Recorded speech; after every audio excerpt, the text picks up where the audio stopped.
তুমি হ্যাঁ বলেছিলে, ভেতরে ভেতরে চাওনি, তবুও বলেছিলে। বলার পর নিজের মনের মধ্যেই একটা অদ্ভুত যেন মনে হলো ছোট হয়ে গেলাম, কিন্তু মুখে সেই কৃত্রিম হাসিটা কিন্তু তোমাকে রাখতেই হয়েছিল।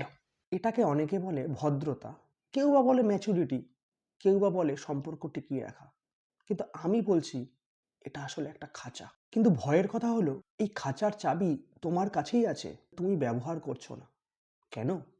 আজ সেটাই দেখাবো, এবং এটাও দেখাবো কিভাবে প্রতিদিনের এই হ্যাঁ তোমার জীবন থেকে কত কিছু ছিনিয়ে নিচ্ছে প্রতিদিন, তুমি টেরও পাচ্ছ না। দেখো, দুটো ছবি আমি তোমাদের সামনে তুলে ধরছি, দেখো তো রিলেট করতে পারো কিনা। হঠাৎ করে বন্ধু ফোন করলো, চল আড্ডা মেরে আসি। সারাদিন ক্লান্ত, সারাদিনের কাজের পরে তোমার আর ভালো লাগছে না, তুমি বললে চল, গেলে আড্ডা মারলে, সেই কৃত্রিম হাসি নিয়ে বাড়ি ফিরলে, কিন্তু ভেতরটা সেই ফাঁকা ফাঁকাই রয়ে গেল। নিজেকে জবাব দিতে পারলো না, নিজেকে বলতে পারলে না আমি কেন না বলতে পারলাম না। দ্বিতীয় ছবিটা দেখো, হঠাৎ করে এক আত্মীয় ফোন করলো, এই কিছু টাকা ধার দেবে, খুব অসুবিধায় পড়েছি। তোমার কাছে সেই ক্ষমতা বর্তমানে নেই, তুমিই ক্রাইসিসে চলছো। বললে ঠিক আছে, দেখি, চেষ্টা করছি। তুমি নিজেও জানো না কিভাবে তুমি জোগাড় করবে। সারাটা সপ্তাহ সেই অস্বস্তি তোমাকে বুকে নিয়ে কাটাতে হলো, শুধু এই কারণে যে তুমি না বলতে পারোনি। এখন প্রশ্ন হলো, এই প্রতিনিয়ত হ্যাঁগুলোর দাম কে দিচ্ছে? অফকোর্স তুমি দিচ্ছ, তোমাকে দিতে হবে, কিন্তু সমস্যা হচ্ছে দাম দিচ্ছ কিন্তু তার রসিদ পাচ্ছ না। কেমন যেন গুলিয়ে গেল। দেখো, ক্লিয়ার করছি। তুমি প্রতিদিন যে হ্যাঁটা বলছো অনিচ্ছা সত্ত্বেও, তার ফলে তোমার এনার্জি যাচ্ছে, তোমার সময় যাচ্ছে, তোমার স্বপ্ন যাচ্ছে।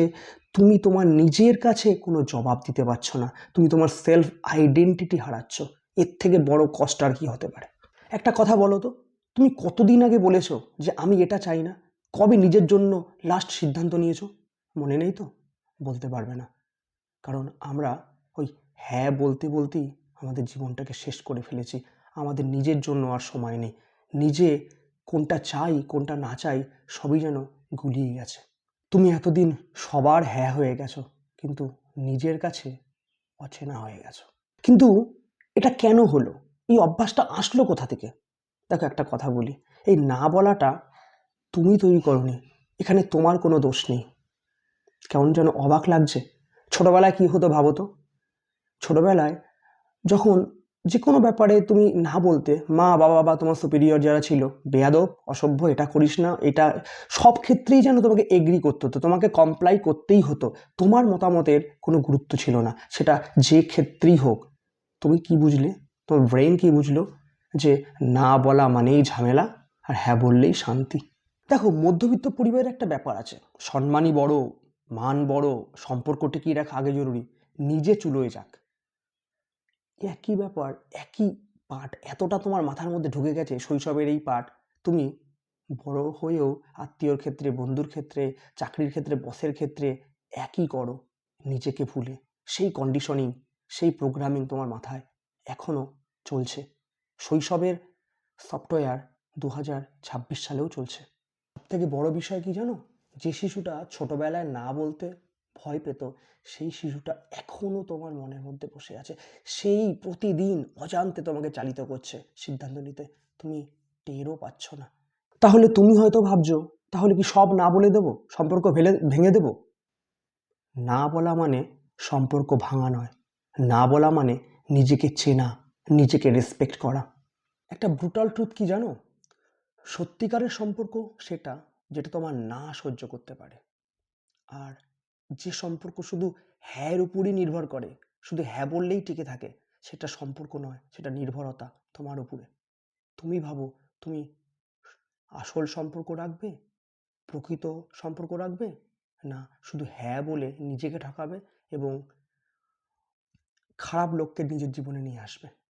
চয়েস তোমার। এই জায়গাটা যদি তোমরা বুঝতে পারো, এই জায়গা থেকে বেরিয়ে আসাও অনেক সহজ।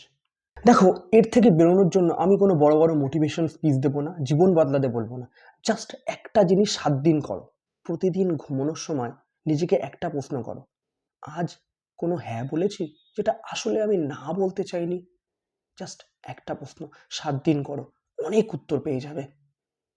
কোনো খাতায় লিখতে হবে না, যদি রাতে একটা প্রশ্ন করো, 7 দিন পর দেখবে তুমি কত জায়গায় নিজেকে বঞ্চনা করেছো, কত জায়গায় নিজেকে ছেড়ে দিয়েছো, কিন্তু তুমি টেরও পাওনি। আসলে এই অনুভবটাই প্রথম দরকার, যেটা তোমাকে এর থেকে বেরোতে সাহায্য করবে। একটা কঠিন কথা বলি, যে মানুষগুলো তোমার না শুনে তোমার থেকে দূরে সরে গিয়েছিল না, তারা কখনোই তোমাকে প্রকৃত ভালোবাসেনি। তারা তোমার সুবিধাজনক হ্যাঁকে ভালোবেসেছিল। হ্যাঁ, এটাই ব্রুটাল ট্রুথ। কিন্তু যারা তোমার না শুনে থেকে যায়, তোমাকে বোঝে, তারাই তোমার আসল প্রকৃত বন্ধু। তাদের সংখ্যা হয়তো একটু কম হবে, ওজন অনেক বেশি হবে। তাই না বলার সাহস কোনো অহংকার নয়, কোনো ঔদ্ধত্য নয়। আসলে এটা নিজের কাছেই একটা জরুরি সততা, যেটা তোমার এন্টাইটি, তোমার সত্তাকে বাঁচিয়ে রাখবে। কমেন্টে জানাও তোমরা কোথাও অনিচ্ছা সত্ত্বেও না বলতে পারোনি, জীবনে ঠকেছো। আর এই ধরনের কন্টেন্ট যদি পেতে চাও, অবশ্যই চ্যানেলটিকে সাবস্ক্রাইব করো, এবং যদি ভ্যালু অ্যাড করে থাকে এই কন্টেন্ট, অবশ্যই এটা লাইক দাও। ভালো থাকো, সুস্থ থাকো। পরের ভিডিওতে অবশ্যই দেখা হবে।